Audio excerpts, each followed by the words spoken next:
Hello guys! Grabe, dahil umulan, cancel muna ang day 4 running era namin. Kaya heto, sundo mode na lang ako sa asawa ko. Pero perfect timing kasi ngayon pala ay 39th Coco Week celebration ng PCA. Meron silang Coco Tiangge at guys, ang daming goodies dito.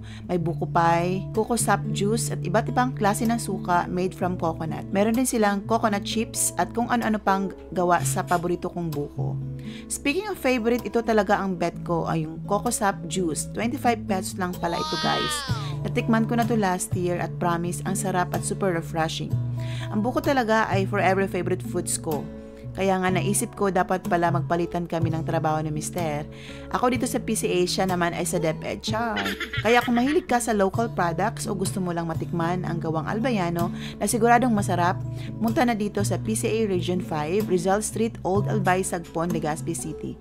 Katabi lang ng Governor's House at malapit sa Bicol University. Tara na! Support lokal, support coconut!